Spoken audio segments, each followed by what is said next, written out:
Hello guys, അനിമെൻ്റൽ സ്റ്റോറീസിൻ്റെ പുതിയൊരു വീഡിയോയിലേക്ക് എല്ലാവർക്കും സ്വാഗതം. ഈ വീഡിയോയിൽ നമ്മൾ വൺ പീസിൻ്റെ ചാപ്റ്റർ 1134 മലയാളം എക്സ്പ്ലനേഷനാണ് ചെയ്യാൻ പോകുന്നത്. ഈ ചാപ്റ്ററിൽ നോക്കിക്കഴിഞ്ഞാൽ നല്ലൊരു ഗംഭീര കളർ സ്പ്രെഡ് ഒക്കെ കൊടുത്തിട്ടുണ്ട്. അതായത് ഫ്രാങ്കി ഇങ്ങനെ പറക്കുകയാണ് വിങ്സ് ഒക്കെ വെച്ചിട്ട്, പുറത്താണെങ്കിൽ സ്ട്രോ ഹാറ്റ്സ് മുഴുവൻ കയ്യിൽ ടോയ് ഗണ്ണൊക്കെ പിടിച്ചിട്ട് ഭയങ്കര സെലിബ്രേഷൻ മോഡാണ്. അപ്പോൾ ഇത് ഫ്രാങ്കിയുടെ വോയിസ് ആർട്ടിസ്റ്റ് ആയിട്ടുള്ള കസൂക്കി യാവോ, അദ്ദേഹം റിട്ടയർ ചെയ്യാൻ പോവാണല്ലോ. അപ്പോൾ അദ്ദേഹത്തിൻ്റെ ഒരു ട്രിബ്യൂട്ട് എന്നുള്ള രീതിയിൽ ഓട ചെയ്തിരിക്കുന്ന ഒരു സംഭവമാണ്. അപ്പോൾ ഓക്കെ ഗൈസ്, പിന്നെ നിങ്ങൾ നമ്മുടെ ചാനൽ ഇതുവരെ സബ്സ്ക്രൈബ് ചെയ്തിട്ടില്ലെങ്കിൽ ദയവായിട്ടൊന്ന് സബ്സ്ക്രൈബ് ചെയ്യുക. അതേപോലെ തന്നെ വീഡിയോ ലൈക്ക് ചെയ്യുക, ഷെയർ ചെയ്യുക, നിങ്ങളുടെ അഭിപ്രായങ്ങൾ താഴെ കമൻറ്റ് ചെയ്യുക. അപ്പോൾ ഇനി സമയം കളയാതെ നേരെ ചാപ്റ്ററിലേക്ക് കിടക്കാം. Chapter 1134, the owl library. അപ്പോൾ നമ്മൾ കാണുന്നത് ലൂഫി സോളിനോട് നന്ദി പറയാണ്. റോബിനെ അങ്ങനെ ഒരു അവസ്ഥയിൽ സഹായിച്ചതിന് നന്ദിയുണ്ട്, അപ്പം ഞാൻ എന്നെ ഒന്ന് ഇൻട്രൊഡ്യൂസ് ചെയ്യാം എന്നൊക്കെ പറഞ്ഞിട്ട് സോളിന് നേരെ ഇങ്ങനെ കൈ നീട്ടുകയാണ്. അപ്പോൾ ലൂഫി ഭയങ്കര സീരിയസ് ആയിട്ടാണ് സംസാരിക്കുന്നത്. അതായത് ഈ യാക്കൂസ ഗ്യാങ് മെമ്പേഴ്സ് ഒക്കെ സംസാരിക്കുന്ന പോലെ ആ ഒരു രീതിയിലാണ് സംസാരിക്കുന്നത്. അപ്പോൾ സ്ട്രോ ഹാറ്റ്സ് അവിടുന്ന് ചോദിക്കുന്നുണ്ടേ, നീ ഇങ്ങനെയൊക്കെ സംസാരിക്കാൻ ഇത് എവിടുന്നാ പഠിച്ച്, പെട്ടെന്ന് എന്താ ടോൺ മാറി എന്നൊക്കെ ചോദിക്കുന്നു. അപ്പോൾ ലൂഫി പറയുന്നതിന് മുമ്പേ റോബിൻ സോളിനോട് പറയാണ്, ഇതാണ് ലൂഫി എന്ന് പറയുന്നുണ്ട്. അപ്പോൾ സോള് പറയാണ്, പിന്നെ ലൂഫിയൊക്കെ എനിക്കറിയാം, ലൂഫിയുടെ പേരിപ്പോൾ ഭയങ്കര ഫേമസ് ആണെന്ന് പറയുന്നുണ്ട്. നിനക്കെന്തായാലും ഒടുവിൽ നല്ല കൂട്ടുകാരെ കിട്ടിയല്ലോ റോബിൻ എന്നൊക്കെ പറഞ്ഞിട്ട് നമ്മുടെ സോൾ ഇങ്ങനെ ചിരിക്കുന്നുണ്ട്. അപ്പോൾ റോബിനും പറയാണ്, അതേ സോൾ, നിങ്ങൾ പറഞ്ഞ പോലെ തന്നെ എനിക്ക് നല്ല ഫ്രണ്ട്സിനെ കിട്ടി, എന്നെ ഏതവസ്ഥയിൽ സഹായിക്കുന്ന ഭയങ്കര വിലപ്പെട്ട കുറേ ഫ്രണ്ട്സിനെ എനിക്ക് കിട്ടി എന്നിങ്ങനെ പറയുന്നുണ്ട്. അപ്പോൾ ഇത്രയും കേട്ട് കഴിഞ്ഞപ്പോഴത്തേക്ക് കഴിഞ്ഞ ചാപ്റ്ററിലിരുന്ന് കരഞ്ഞ അത്രയും സ്ട്രോ ഹാറ്റ്സ് അതേ പോസിൽ നിന്ന് വീണ്ടും കരയുകയാണ്. ഞങ്ങൾ നിന്നെ എല്ലാ കാലവും സംരക്ഷിക്കും റോബിൻ എന്നൊക്കെ പറഞ്ഞിട്ട് അവർ കരയാണ്. അപ്പോൾ സോൾ സ്ട്രോ ഹാറ്റ്സിനോട് പറയുന്നുണ്ട്, നിങ്ങൾ എന്തായാലും എൽബാഫ് വരെ വന്നതിന് എനിക്ക് ഒരുപാട് നന്ദിയുണ്ടെന്ന് ഇങ്ങനെ പറയുന്നു. അതേപോലെ ഈ ചത്ത പോലെ കിടന്ന് പ്രാങ്ക് ചെയ്തതിന് സ്ട്രോ ഹാറ്റ്സിനോട് സോറിയും പറയുന്നുണ്ട് സോള്. അതായത് ഇങ്ങനൊരു സിനേരിയോ, അതായത് റോബിനെ ഇങ്ങനെ ഒന്ന് പ്രാങ്ക് ചെയ്യണമെന്നുള്ളത് ഞാൻ കുറേ നാളായിട്ട് പ്രാക്ടീസ് ചെയ്തുകൊണ്ടിരിക്കുകയായിരുന്നു. ഈ പരിപാടി ആരാ, ഈ പുള്ളിയുടെ അസിസ്റ്റന്റ്, ആ വലിയ ജയന്റ് ഉണ്ടല്ലോ ഓടി വന്നത്, അവരുടെ പേരാണ് ആൻജയുടെ കൂടെ ഞാനിത് കുറേ നാളായിട്ട് പ്രാക്ടീസ് ചെയ്തുകൊണ്ടിരിക്കുമായിരുന്നു എന്നൊക്കെ ഇങ്ങനെ പറയുന്നു. എന്നിട്ടും ഫ്ലോപ്പായി പോയി. അതേപോലെ തന്നെ സോള് പറയുന്നുണ്ട്, ഞാൻ പണ്ടൊരു മറീൻ ഓഫീസർ ആയിരുന്നു, അപ്പോൾ എനിക്ക് ഒരു എംബർ റോസ് സീയുടെ ആ ഒരു സ്ട്രെങ്ത് എന്താണെന്ന് എനിക്ക് നല്ലപോലെ അറിയാം. സോ റോബിനെ സഹായിച്ചതിന് വീണ്ടും ഞാൻ ഒരുപാട് നന്ദി പറയുകയാണ്. ഇനിയും അങ്ങോട്ടും നിങ്ങൾ അവളെ സഹായിച്ച് കൂടെ നിൽക്കണം എന്നൊക്കെ ഇങ്ങനെ പറയുന്നുണ്ട്. അപ്പോൾ ലൂഫി ഇങ്ങനെ കൈയൊക്കെ കെട്ടി ഭയങ്കര അഭിമാനത്തോടെ ഇങ്ങനെ നിൽക്കുകയാണ്. ലൂഫി പറയുന്നുണ്ട്, പിന്നെ ആ കാര്യമൊക്കെ ഞങ്ങൾക്ക് വിട്ടേക്കെന്ന് ഇങ്ങനെ പറയുന്നു. അപ്പോൾ സ്ട്രോ ഹാറ്റ്സ് എല്ലാം ഭയങ്കര പ്രൗഡായിട്ട് ഇങ്ങനെ നിൽക്കുന്നത് നമുക്ക് കാണാൻ പറ്റും. ഉടനെ ലിലിത്ത് സോളിൻ്റെ അടുത്തേക്ക് ഇങ്ങനെ ചാടി വരുവാണ്. ഹേ സോൾ, ഇത് ഞാനാണെന്നൊക്കെ ഇങ്ങനെ പറഞ്ഞിട്ട്. അപ്പോൾ സോള് ചോദിക്കുന്നുണ്ടേ, നീ ആരാ, എനിക്ക് മനസ്സിലായില്ലല്ലോ, പിന്നെ എങ്ങനെ നീ പറഞ്ഞു വരുന്നതെന്നൊക്കെ ചോദിക്കുന്നുണ്ട്. ഉടനെ ലിലിത്ത് പറയാണ്, ഞാനാണ് വെഗാപ്പങ്ക എന്ന് പറയുന്നു. ഉടനെ ജിംബെ വേഗ എന്ന് എഴുതി വെച്ച ഒരു ബോക്സ് ഇങ്ങനെ കൊണ്ടുവന്ന് ലിലിത്തിനോട് ചോദിക്കുന്നുണ്ട്, ഈ ബോക്സ് അല്ലേ നമ്മൾ കൊണ്ടുവന്ന, ഈ ബോക്സ് അല്ലേ നീ ചോദിച്ചതെന്ന് ഇങ്ങനെ ചോദിക്കുന്നു. ഉടനെ ഗേഡ് അയ്യോ ഇങ്ങി തന്നേക്ക്, ഞാൻ പിടിക്കാമെന്നും പറഞ്ഞിങ്ങനെ കൈ നീട്ടുന്നുണ്ട്. അപ്പോൾ ജിംബെ ഇങ്ങനെ പറയുകയാണ്, വെഗാപ്പങ്കിന്റെ ഓർഡർ പ്രകാരം ഞങ്ങൾ എഗ്ഹെഡിൽ നിന്ന് കടത്തിക്കൊണ്ട് വന്നൊരു പാക്കേജ് ആണിത്, ഇതിനകത്ത് എന്താണെന്ന് അറിയാൻ ഭയങ്കര ആകാംക്ഷയുണ്ടെന്നൊക്കെ ജിംബെ പറയുന്നു. അപ്പോൾ ലിലിത്ത് പറയാണ്, ഇതിനകത്ത് ഞാൻ തന്നെയാണെന്ന് ഇങ്ങനെ പറയുന്നുണ്ട്. അപ്പോൾ ലൂഫി ഇങ്ങനെ ഞെട്ടുകയാണ്, വെഗാപ്പങ്കിന്റെ മറ്റൊരു ക്ലോണോ എന്നൊക്കെ ചോദിക്കുന്നുണ്ട്. അതായത് 20 വർഷങ്ങൾക്ക് മുമ്പ് വെഗാപ്പങ്ക് എൽബാഫിലേക്ക് വന്നിട്ടുണ്ടായിരുന്നു. അപ്പോൾ ഒരുപാട് നാൾ ലാബിൽ നിന്ന് മാറി നിന്ന് കഴിഞ്ഞാൽ ഗവൺമെൻറ്റിന് സംശയം തോന്നുമെന്ന് വിചാരിച്ച് ഈ ക്ലോണിനെയാണ് വെഗാപ്പങ്ക് എൽബാഫിലേക്ക് അന്ന് അയച്ചത്. അപ്പോൾ അതേ ക്ലോണിൻ്റെ പാർട്സ് തന്നെയാണ് ഇവർ ഈ പാക്കേജിൽ കൊണ്ടുവന്നിട്ടുള്ളത്. പക്ഷേ ലിലിത്ത് പറയുന്നുണ്ട്, ഈ ഒരു ക്ലോണ് ഇപ്പോൾ പ്രവർത്തിപ്പിച്ചെടുക്കാൻ പറ്റിയ സാമഗ്രികളും അതേപോലെ തന്നെ സാഹചര്യങ്ങളും ഒന്നും ഈ എൽബാഫിൽ ഇല്ല. അപ്പോൾ ഞാൻ ഇവിടെ നിന്ന് ഇവിടെ ഒരു ലാബ് തുടങ്ങി അത് സെറ്റപ്പ് ചെയ്താലേ എനിക്ക് ഈ ക്ലോണ് പ്രവർത്തിപ്പിച്ചെടുക്കാൻ പറ്റൂ എന്നിങ്ങനെ പറയുന്നുണ്ട്. അപ്പോൾ നമ്മുടെ ബോണി ചോദിക്കുന്നുണ്ട്, അപ്പോൾ ഇവിടെ ഒരു ലാബൊക്കെ തുടങ്ങിക്കഴിഞ്ഞാൽ എൻ്റെ അച്ഛനെയും പഴയപടിയാക്കി എടുക്കാൻ പറ്റില്ല എന്നിങ്ങനെ ചോദിക്കുന്നുണ്ട്. ഉടനെ ലിലിത്ത് പറയാണ്, പിന്നെന്താ ബോണി, നമുക്ക് റെഡിയാക്കി എടുക്കാമെന്ന് പറയുന്നു. അപ്പോൾ ബോണിയും ലിലിത്തും കൂമയൊക്കെ ഇനി എൽബാഫിൽ തന്നെ സ്റ്റേ ആയിരിക്കും. സോ സ്ട്രോ ഹാറ്റ്സിലേക്ക് വരുന്ന നെക്സ്റ്റ് മെമ്പർ ഇവരാരും ആയിരിക്കില്ല. അപ്പോൾ വിവിക്ക് തന്നെയാണ് പിന്നെയും ചാൻസ് കൂടിയിട്ടുള്ളത്. അതൊക്കെ പോട്ടെ, നമുക്ക് ചാപ്റ്ററിലേക്ക് വരാം. അപ്പോൾ സോൾ ഇങ്ങനെ ചോദിക്കുന്നുണ്ടേ, അപ്പോൾ നിങ്ങൾ വെഗാപ്പം കാണുന്നതാണോ പറയുന്നത്? 20 വർഷങ്ങൾക്ക് ശേഷം വീണ്ടും കാണുന്ന ഒരു സന്തോഷമുണ്ട്, പക്ഷേ എനിക്ക് ഇപ്പോഴും മനസ്സിലാവാത്തത് നിങ്ങൾ എങ്ങനെയാണ് ഒരു പെണ്ണായി മാറിയതെന്ന് ഇങ്ങനെ ചോദിക്കുന്നുണ്ട് സോൾ. അപ്പോൾ ലിലിത്ത് പറയുന്നുണ്ട്, അതാലോചിച്ച് തല ഉണ്ടാക്കണ്ട, ഞാൻ കുറേശ്ശെ അതൊക്കെ പറഞ്ഞു തരാം എന്നിങ്ങനെ പറയുന്നുണ്ട്. അപ്പോൾ എൽബാഫിലെ കുറേ കുട്ടികൾ ദൂരെ നിന്നിട്ട് സോളിനോട് ഇങ്ങനെ വിളിച്ച് ചോദിക്കുന്നുണ്ട്, ഡോക്ടർ ഇനി ഞങ്ങൾ പോയി കളിച്ചോട്ടെ എന്ന് ചോദിക്കുന്നുണ്ട്. അപ്പോൾ സോളും പറയാണ്, അയ്യോ പൊക്കോ കുഴപ്പമൊന്നുമില്ല, കൂടെ സഹകരിച്ചതിന് നന്ദിയുണ്ടെന്നൊക്കെ ഇങ്ങനെ പറയുന്നു. അപ്പോൾ ആൻജയാണ് പറയുന്നത്, അതായത് ഈ അരുവിയുടെ തീരം എന്ന് പറയുന്നത് ഇവിടെ കുട്ടികൾ കളിക്കാൻ വേണ്ടിയിട്ട് വരുന്ന സ്ഥലമാണ്. അപ്പോൾ ഇവിടെ നിന്ന പിള്ളേരുടെ അടുത്ത് സോളിൻ്റെ ആ ഒരു പ്രാങ്ക് നടത്തുന്നതിന് വേണ്ടിയിട്ട് കുറച്ച് നേരത്തേക്കൊന്ന് മിണ്ടാതെ അടങ്ങിയിരിക്കണമെന്ന് പറഞ്ഞിട്ടുണ്ടായിരുന്നു. അപ്പോൾ അതിൻ്റെ കാര്യമാണ് ഇപ്പോൾ പറഞ്ഞതെന്ന് ഇങ്ങനെ പറയുന്നു. അപ്പോൾ എന്നിട്ട് ആൻജെ തന്നെ പറയാണ് ഇത്രയും ഭയങ്കര പ്ലാനിങ് ഒക്കെ നടത്തിയിട്ടും ആദ്യം തന്നെ പിടിക്കപ്പെട്ടല്ലോ എന്നിങ്ങനെ പറയുന്നുണ്ട്. അപ്പോൾ ഈ ആൻജെ എന്ന് പറയുന്നത് ഔൾ ലൈബ്രറിയിലെ ലൈബ്രറിയനാണ്, അതേപോലെ തന്നെ ഈ സോളിൻ്റെ അസിസ്റ്റൻറ്റുമാണ്. അപ്പോൾ അവരെ പരിചയപ്പെടുത്തുന്നുണ്ട് സ്ട്രോ ഹാറ്റ്സിനെ. അപ്പോൾ ആൻജെ അതുപോലെ ഇവരോട് പറയുന്നുണ്ട് ഈ എൽബാഫിലുള്ള ലൈബ്രറി അതേപോലെ തന്നെ സ്കൂളും ഒക്കെ വൺ ഓഫ് ദ ബെസ്റ്റ് ആണ്. അപ്പം ഞാൻ നിങ്ങളെ ഇവിടെ എല്ലാം കൊണ്ട് നടന്നിങ്ങനെ കാണിക്കാം എന്നിങ്ങനെ പറയുന്നുണ്ട്. പറയുന്നതിന് മുമ്പേ ലൂഫി ഉസോപ്പും കൂടെ അങ്ങോട്ടേക്ക് ഓടി കയറി അങ്ങ് പോവാണ്.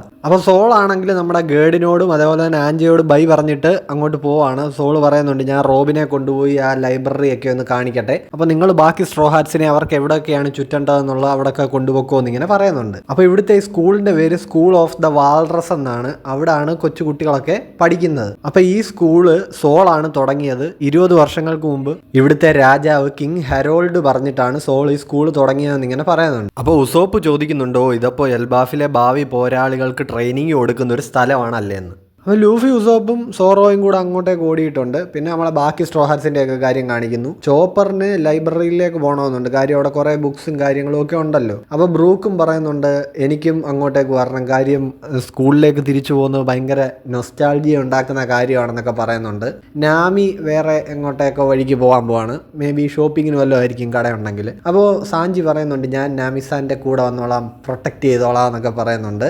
ഫ്രാങ്കിക്കാണെങ്കിൽ ആ എൽബാഫിലെ ജയൻ്റ് ട്രീയുടെ ഡീറ്റെയിൽസ് അറിയാനാണ് ഇൻട്രസ്റ്റ്. അപ്പോൾ അതിൻ്റെ അടുത്തേക്ക് പോകാൻ പോവാണ്. അപ്പോൾ ജിംബെയോടെ എന്ന് പറയുന്നുണ്ട് അതൊരു വലിയ മരമാണെന്നൊക്കെ ഇങ്ങനെ പറയുന്നു. അപ്പോൾ നമ്മുടെ ഓടുന്ന ലൂഫിയുടെ സോറോയുടെ ഉസോപ്പിൻ്റെ പുറകെ അവിടുത്തെ കുറേ വാളി പിള്ളേർ ഇങ്ങനെ ഓടുന്നുണ്ട്. ഇതേ കൊച്ചു മനുഷ്യർ പോകുന്നു, അവരെ നമുക്ക് പിടിച്ച് തടവുകാരാക്കിയാലോ എന്നൊക്കെ പറഞ്ഞിട്ട് ഇവരുടെ പുറകെ ഓടുകയാണ്. അപ്പോൾ സോറോ പറയുന്നുണ്ട് ഞാൻ അവന്മാരെ വെട്ടി വീഴ്ത്തട്ടെ എന്നിങ്ങനെ ചോദിക്കുന്നുണ്ട്. ഉടനെ ഉസോപ്പ് പറയാണ് എടേ ചുമ്മാ ഇരിടെ അത് കൊച്ചു പിള്ളേരാണ്, ഇവിടുത്തെ വാളി പിള്ളേരാണെന്നൊക്കെ പറയുന്നു. അപ്പോൾ വേറെ 3 പിള്ളേർ ഇങ്ങോട്ട് വന്നിട്ട് ഇവരെ ഈ ചേസ് ചെയ്യുന്ന പിള്ളേരുടെ മുന്നിൽ നിന്നിട്ട് അവരോട് പറയുന്നുണ്ട് ഈ ചെറിയ മനുഷ്യരെ ഇങ്ങനെ ഇട്ട് ഓടിക്കുകയോ അധിക്ഷേപിക്കുകയോ ഒന്നും ചെയ്യരുത്, ഇതൊക്കെ തെറ്റാണെന്നൊക്കെ ഇങ്ങനെ പറയുന്നുണ്ട്. അപ്പോൾ ഇത് കേട്ടിട്ട് ഈ വാളി പിള്ളേർ സോറി പറയുന്നു. അപ്പോൾ ലൂഫി ഈ സീൻ കണ്ടിട്ട് ഇങ്ങനെ ഞെട്ടുന്നുണ്ട്.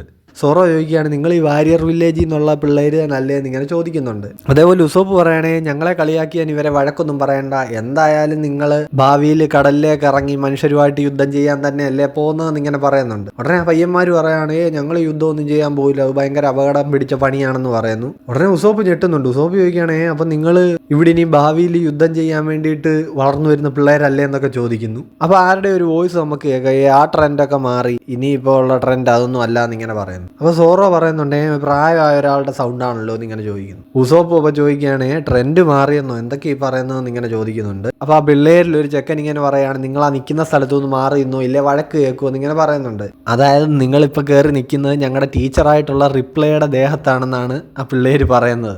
അപ്പോൾ ഒരു പാനലിൽ നമ്മളെ കാണിക്കുന്നുണ്ട്, ഒരു പെണ്ണിങ്ങനെ നീണ്ട് നിവർന്നിങ്ങനെ കിടക്കുകയാണ്. അപ്പോൾ അവരുടെ പുറത്താണ് നമ്മുടെ ഉസോപ്പും ലൂഫിയും കൂടി കയറി നിൽക്കുന്നത്. ലൂഫി ആണെങ്കിൽ കറക്റ്റ് പണ്ട് ഷിരാഹോഷിയുടെ ഒരു സ്പോട്ടിൽ കയറി നിന്നല്ലോ, അതേ സ്ഥലത്ത് തന്നെ കയറി നിപ്പുണ്ട്. സാഞ്ചി എങ്ങാണ് ഇത് കണ്ടോണ്ട് വന്നായിരുന്നേ ചങ്ക് പൊട്ടിപ്പോയേനും പാവ മനുഷ്യൻ്റെ. അപ്പോൾ ഈ റിപ്ലൈ എന്ന് പറയുന്നത് ഈ വാൾറസ് സ്കൂളിലെ ബയോളജി ടീച്ചറാണ്. അപ്പോൾ അവർ ഇവരുടെ പുറത്ത് കയറി ഇന്നതിന് സോറിയൊക്കെ പറയുന്നുണ്ട്. അപ്പോൾ അവൾ പറയുകയാണെങ്കിൽ അതൊന്നും കുഴപ്പമില്ല, നിങ്ങൾക്ക് എന്തായാലും വലിയ ഭാരമൊന്നും ഇല്ലല്ലോ എന്നിങ്ങനെ പറയുന്നു. അപ്പോൾ റിപ്ലൈ ഇവരോട് പറയുകയാണ് അതായത് ഇപ്പോൾ 100 വർഷമായി എൽബാഫിൽ ഉള്ളവർ ലോകം മുഴുവൻ നടന്ന് യുദ്ധം ചെയ്യാൻ തുടങ്ങിയിട്ട്, ഫുള്ള് വയലൻസ്, മോഷണം, യുദ്ധം. അപ്പോൾ ഇനി എന്തായാലും വരുന്ന തലമുറ ആ രീതിയിലൊന്നും പോവില്ല, ഇനി അതിൻ്റെ ഒന്നും കാലമല്ല എന്ന് റിപ്ലൈ ഇവരോട് പറയുന്നുണ്ട്. അതേപോലെ തന്നെ റിപ്ലൈ പറയുന്നുണ്ട് നിങ്ങൾ സ്ട്രോ ഹാറ്റ് പൈറേറ്റ്സ് അല്ലേ, നിങ്ങൾക്ക് ഈ പിള്ളേർ എന്തെങ്കിലും ശല്യം ഉണ്ടാക്കിയിട്ടുണ്ടെങ്കിൽ സോറി കേട്ടോ, വഴക്കാളി പിള്ളേരാന്നൊക്കെ പറയുന്നുണ്ട്.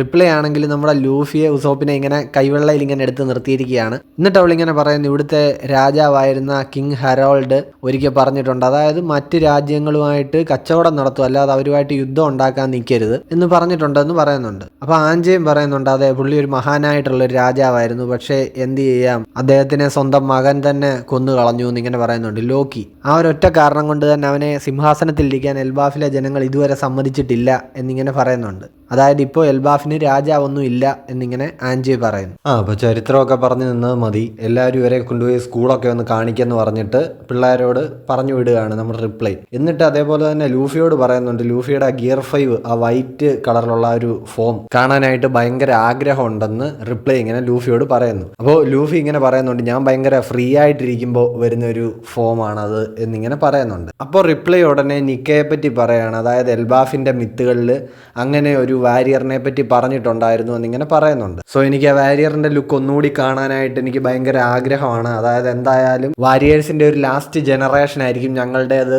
എന്നിങ്ങനെ റിപ്ലൈ പറയുന്നുണ്ട്. അതായത് ഇനിയും വരുന്ന കുട്ടികളെ ഒന്നും അങ്ങനെ യുദ്ധത്തിന് വിടാനായിട്ട് ഇവർ ഉദ്ദേശിച്ചിട്ടില്ല എന്നാണല്ലോ പറയുന്നത്. പിന്നെ നമ്മളെ കാണിക്കുന്നത് സോള് ആ റോബിന്റെ അടുത്ത് ഇങ്ങനെ സംസാരിക്കുന്നതാണ്. അതായത് അന്ന് ഒഹാരയെന്ന് രക്ഷപ്പെട്ട് കഴിഞ്ഞിട്ട് എങ്ങനെയോ എൽബാഫിലെത്തി എന്നൊക്കെ സോള് പറയുന്നു. അതേപോലെ ഒഹാരയിലുള്ള ക്ലോവർ അവരൊക്കെ അവിടുത്തെ ബുക്സിനൊക്കെ എന്തുമാത്രം വില കൊടുത്തിരുന്നു എന്ന് എനിക്കറിയാം. അതുകൊണ്ട് അവരുടെ ജീവന്റെ വില ആ ബുക്സിനുണ്ടായിരുന്നു. സോ അതുകൊണ്ട് ഇവിടെ വന്നിട്ട് ഞാൻ പിന്നെ ഹാജറുദ്ദീനോട് എന്നെ ഒഹാരയിലേക്ക് തിരിച്ചു കൊണ്ടുപോകാൻ പറഞ്ഞു.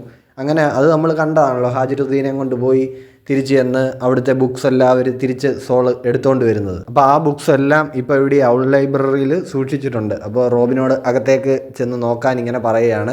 അപ്പോൾ അകത്തേക്ക് കാലെടുത്ത് വെക്കുമ്പോൾ തന്നെ റോബിൻ്റെ കയ്യിലിരിക്കുന്ന ഒരു ആർക്കിയോളജിയുടെ പുസ്തകം അങ്ങ് വലുതാവുകയാണ്, ഭയങ്കര ജയന്റ് സൈസ്ഡ് ആവുകയാണ്. അപ്പോഴാണ് സോൾ ആ രഹസ്യം പറയുന്നത്. അതായത് ഇതിനകത്തേക്ക് കൊണ്ടുകയറുന്ന ഏതൊരു ബുക്കും ജയന്റ് സൈസ്ഡ് ആവും. അതാണ് ഈ ഔൾ ലൈബ്രറിയുടെ ഒരു പ്രത്യേകത.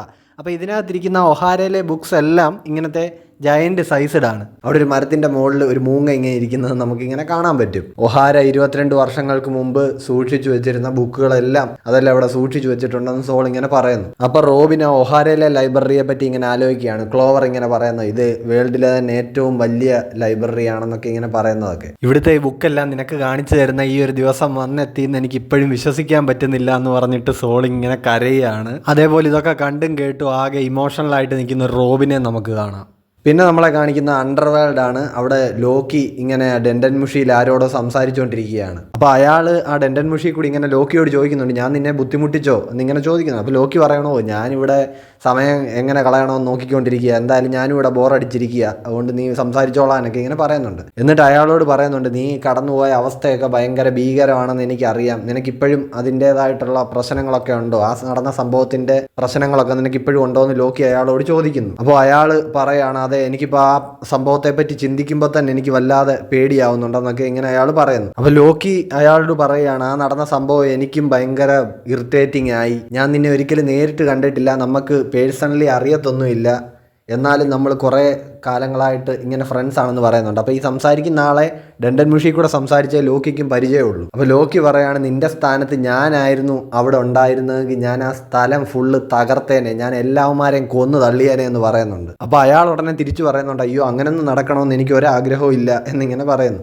അപ്പോൾ ഉടനെ ലോക്കി അയാളുടെ പേര് വിളിക്കുന്നുണ്ട്, മോസ എന്നാണ് അയാളുടെ പേര് പറഞ്ഞേക്കുന്നത്. അപ്പോൾ ചോദിക്കുന്നുണ്ട്, നിങ്ങൾ എന്തൊരു മനുഷ്യനാടോ, ഇപ്പോൾ അങ്ങനെയുള്ള പണിയൊക്കെ തീർക്കുവാണെങ്കിൽ അങ്ങ് അടങ്കലടിച്ച് തീർക്കണം, ഇല്ലെങ്കിൽ ഇവന്മാർ കുറച്ചെങ്കിലും ശ്വാസം ഉണ്ടെങ്കിൽ തിരിച്ചിറങ്ങി നിങ്ങളോടുത്ത് റിവെഞ്ചിന് വരും എന്നിങ്ങനെ പറയുന്നുണ്ട്. അപ്പോൾ അയാൾ അപ്പുറത്തെ സൈഡിൽ നിന്ന് നന്ദി പറയുന്നുണ്ട്. ഈ മോസ അയാൾ പറയുന്നുണ്ട്, നിങ്ങൾ ഭയങ്കര വയലന്റ് ആയിട്ടാണ് സംസാരിക്കുന്നതെങ്കിലും നിങ്ങൾക്കൊരു കെയറിങ് ഉണ്ട്, ഒരു കൈൻഡ്നെസ് ഉണ്ടെന്നൊക്കെ ഇങ്ങനെ പറയുന്നു. ഉടനെ ലോക്കി അയാളോട് ദേഷ്യപ്പെടുന്നുണ്ട്, എടാ ചുമ്മാ ഇരടാ, അങ്ങനൊന്നും പറയരുത്, ഞാൻ ഒരു നന്മയോളിയൊന്നും അല്ല, ഞാൻ ഭയങ്കര ക്രൂവൽ തന്നെയാണ് എന്നിങ്ങനെ പറയാണ്. എന്നിട്ട് ഈ മോശയോട് ലോക്കി പറയുന്നുണ്ട്, ഞാൻ എന്നെ ഈ കെട്ടിയിട്ടിരിക്കുന്ന ചങ്ങലയെന്നൊക്കെ ഒന്ന് വെളി വന്നോട്ട്, അപ്പം നിങ്ങൾക്ക് എൻ്റെ കറക്റ്റ് ഗുണം മനസ്സിലാകുമെന്ന് പറയുന്നുണ്ട്. പിന്നെ നമ്മളെ ലൂഫിയും ബാക്കി സ്ട്രോ ഹാറ്റ്സും ഒക്കെ വന്നിറങ്ങിയ ഒരു പടിഞ്ഞാറൻ എൽബാഫിലെ ആ വില്ലേജ് ആണ് കാണിക്കുന്നത്. അപ്പോൾ അവിടുത്തെ ഭക്ഷണശാലയിൽ ഡോറിയും ബ്രോഗിയും ഒക്കെ വെയിറ്റ് ചെയ്തിരിക്കുകയാണല്ലോ പാർട്ടി തുടങ്ങാൻ വേണ്ടിയിട്ട്, സ്ട്രോ ഹാറ്റ്സ് തിരിച്ചു വരുമ്പോൾ ഉടനെ തന്നെ. അപ്പോൾ ആ വലിയ സദ്യ തുടങ്ങുന്നതിന് മുമ്പ് അവരിരുന്ന് വെള്ളം അടിച്ചുകൊണ്ടിരിക്കുകയാണ് ചെറുതായിട്ട്. ഉടനെ അവിടെ ഒരു മുകളിൽ നിന്ന് വലിയൊരു ഇടിമിന്നൽ വന്ന് ഇങ്ങനെ വീഴുന്നുണ്ട് അവിടെ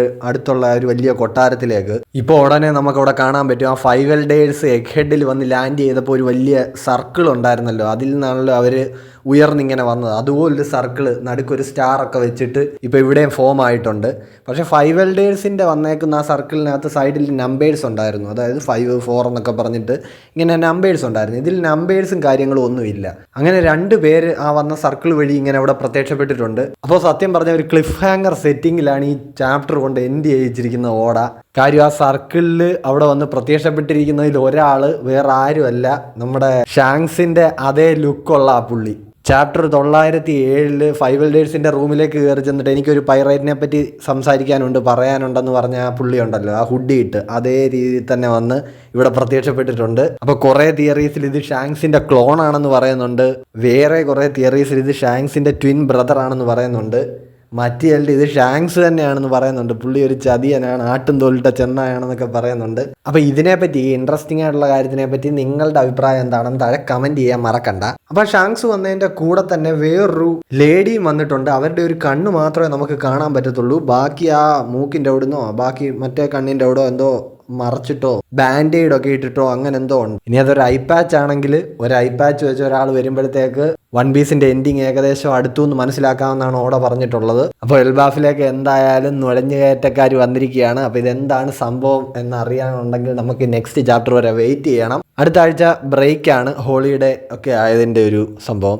ഓക്കെ ഗൈസ്, അപ്പോൾ വീഡിയോയുടെ തുടക്കത്തിൽ പറഞ്ഞ പോലെ തന്നെ do like, share and subscribe and post your suggestions in the comment section. അതേപോലെ തന്നെ എല്ലാ സബ്സ്ക്രൈബേഴ്സിനും അനിമെന്റോർ സ്റ്റോറീസിന്റെ ഹൃദയം നിറഞ്ഞ ക്രിസ്മസ് പുതുവത്സരാശംസകളും പറയുന്നു. അപ്പോൾ നെക്സ്റ്റ് ചാപ്റ്ററിന്റെ എക്സ്പ്ലനേഷനുമായിട്ട് അടുത്ത വീഡിയോയിൽ കാണുന്നവരേക്കും ബൈ ബൈ.